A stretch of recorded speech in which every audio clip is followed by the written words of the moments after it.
Good morning students. असी cost accounting दे विच चैप्टर कर रहे हैं material control and material control दे विच मैं तुहानू डिफरेंट लैवल्स मटीरियल दे किस तरह कैलकुलेट किए जाते हैं ये दस्या ते नाल दी नाल इकनॉमिक ऑर्डर क्वांटिटी किस तरह कैलकुलेट की जाती है ये दस्या। अज असी ये लर्न करना आ कि अगर सानू कोई पर्टिकुलर ऑफर मिलती आ मटीरियल परचेज करन दे लई ते की असी उस ऑफर नू एक्सैप्ट करना आ या रिजैक्ट करना आ। ये लिए असी क्वेश्चन नंबर 15 जिहड़ा हैगा आ वो सॉल्व करांगे। सब तो पहला क्वेश्चन दे विच असी EOQ कैलकुलेट करांगे कि साडी इकनॉमिक ऑर्डर क्वांटिटी की आ और उहदे अकॉर्डिंग ही देखांगे कि असी इकनॉमिक ऑर्डर क्वांटिटी के अकॉर्डिंग ऑर्डर प्लेस करना। क्वेश्चन किया manufacturing company use 50,000 material per year and administration cost per purchase is a 50 रुपी। सो सी किया एनुअल कंजम्पशन किया is a 50,000 and administration cost means cost of placing one order है 50 rupees and the carrying cost is a 20% of average inventory. Carrying cost means I it is a 20% of average inventory.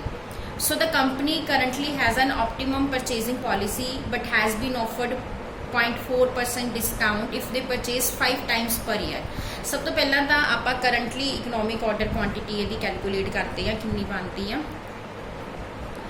2 multiply annual consumption कितनी है 50,000 की multiply ordering cost कितनी है 50 की।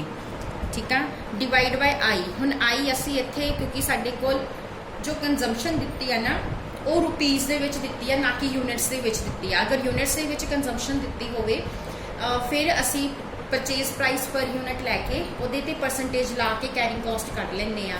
But इत्थे सानू rupees consumption दिती आ सो असी नीचे की करना है जिहड़ी कैरिंग कॉस्ट लैनी है वो इस तरह 0.20 यानी 20% ले लैनी। हुण इहनूं सॉल्व करके देखते हैं कि साडा आंसर कितना आंदा है।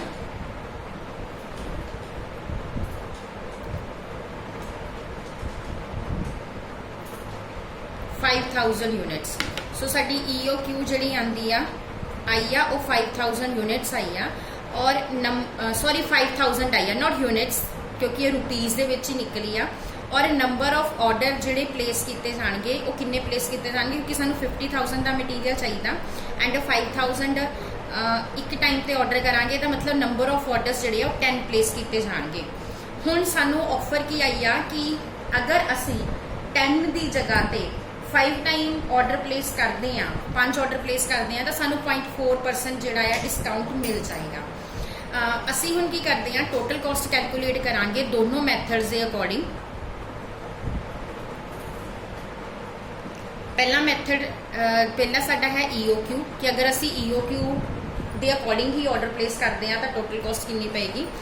दूसरा है 5 टाइम वाला कि अगर असी 5 time per year order place करते हैं तो फिर सानू टोटल कॉस्ट की पेगी।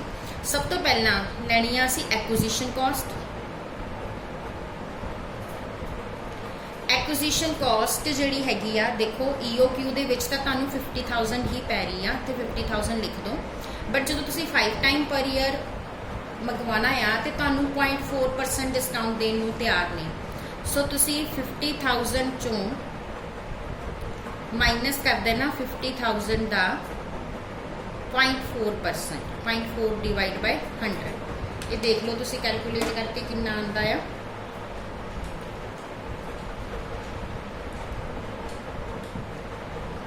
ये तुहाडा आ गया 49,800।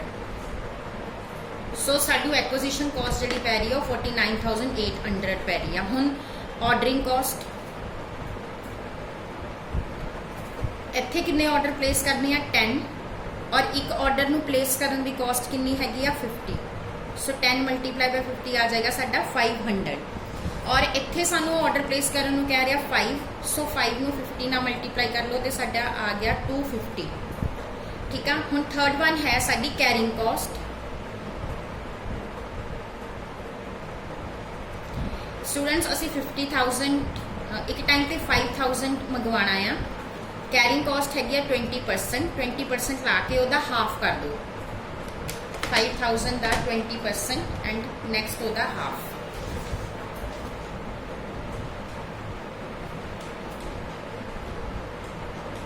ये साडा आ गया 500। सो टोटल कॉस्ट जी बन गई वो बन गई 51,000 की।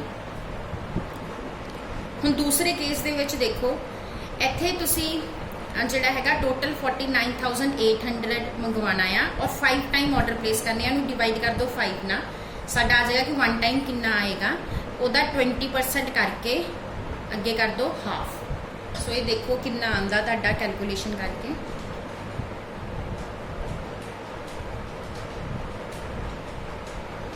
ये तुहाडा आंदा 996। हुण टोटल कर लो,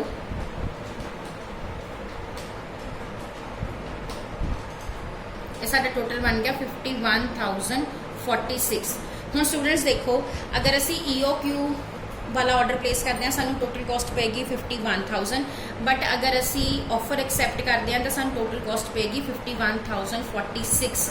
सो 46 ज़्यादा पै रहे ने, सो ऑफर जिहड़ी हैगी आ शुड नॉट बी एक्सैप्टेड।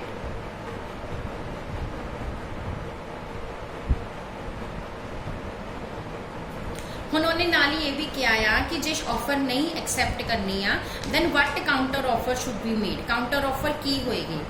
देखो स्टूडेंट्स सानू जिहड़ा एक्सट्रा पै रहा वो कितना पै रहा 46 रुपीज़ पै रहे आ, ठीक है। सो सानू होर कितना डिस्काउंट चाहिए आ,